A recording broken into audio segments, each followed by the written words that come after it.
เป็นไงใครแพ้ผลสรุปก็คือมีคนที่ได้ 49 แต้มคนเดียวนะครับ นั่นก็คือ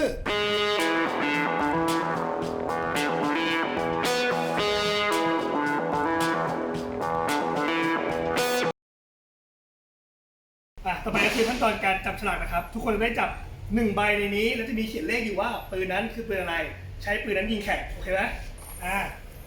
กล่องที่จับนั้นเป็นกล่องของผู้เล่นนะครับว้าวเก็บไว้ก่อนรอดตายอะไรวะต่อไปผมเฮ้ยจับก่อนโอ้ขี้โกงมากเลยเฮ้ยอย่ามองนี่เก็บเลยได้ผมก็เฟซด้วย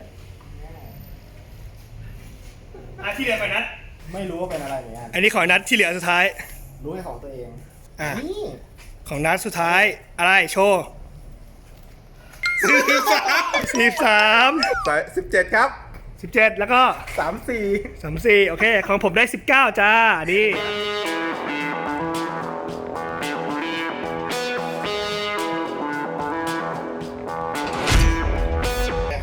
คนละ5นัดตามปืนตัวเองจับได้นะครับแล้วมาดูคิดคะแนนกันโดยเราใช้เป้านี้นะฮะพร้อม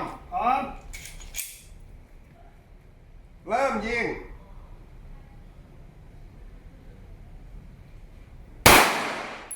เขาลืมใส่หัว1 นัดนะครับยิง1 นัดนะครับ1 นัดยิงไปแล้วนะครับ ตอนนี้วิ่งหมดแล้วไม่ได้ยินอะไรเลย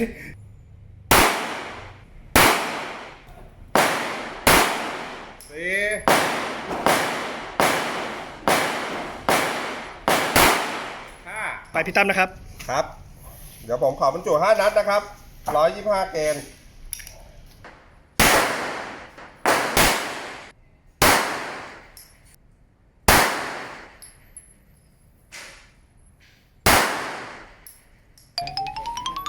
ต่อไปพี่แฮกเป็นปืน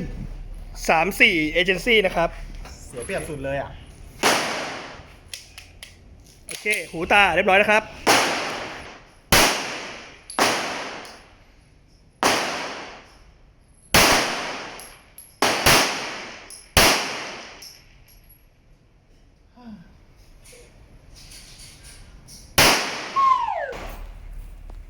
เอาไปตัดนะ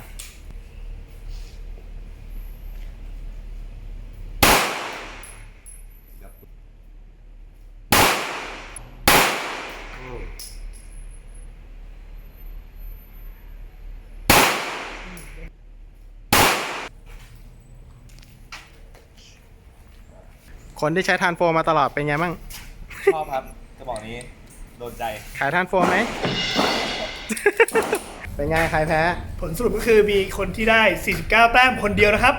นั่นก็คือ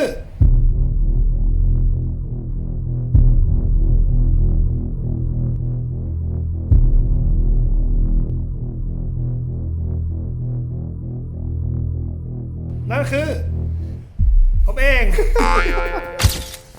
จริงๆไม่ตัดเส้น9อยู่1 นัดไม่ตัดเส้น10อยู่1 นัดนะ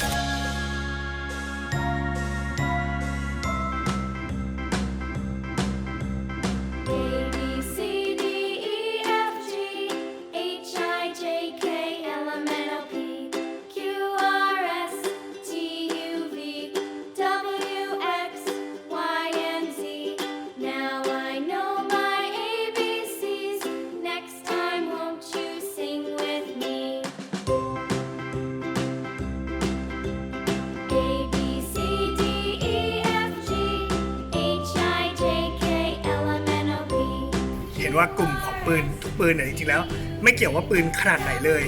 ปืนทุกรูปแบบเนี่ยมันขึ้นอยู่กับคนใช้ด้วยใช่เป็นต้นนะฮะคือถ้าเกิดเข้าใจมันก็ไม่เหนื่อยเป็นอย่างที่แอนตรวจแพ้ไปครับก็ถ้าเข้าใจมันก็จะยิงได้ดีพี่ตั้มคอนเฟิร์มแล้วครับผมนี่ก็ขอบคุณปืนนะครับจากร้านปืนเทเวศด้วยนะทุกรุ่นที่เรายิงในวันนี้ที่เราเห็นทั้งหมดเนี่ยสามารถไปติดต่อสอบถามที่ร้านปืนเทเวศได้เลยนะฮะมีหลากหลายมากๆสปอนเซอร์หนึ่งของเรากระสุน Bullet Master นะครับที่ให้กระสุนเรามาทดสอบนะครับในวันนี้นะครับทั้ง3ลักษณะของหัวกระสุน125 130 147นะครับงั้นก็ครั้งหน้ามีอะไรสุดๆรออยู่ก็ติดตามกันเลยนะครับกับเพจก๊อกฮับไทยแลนด์นะฮะครับขอบคุณที่ติดตามกันนะครับโอเคบ๊ายบายบ๊ายบาย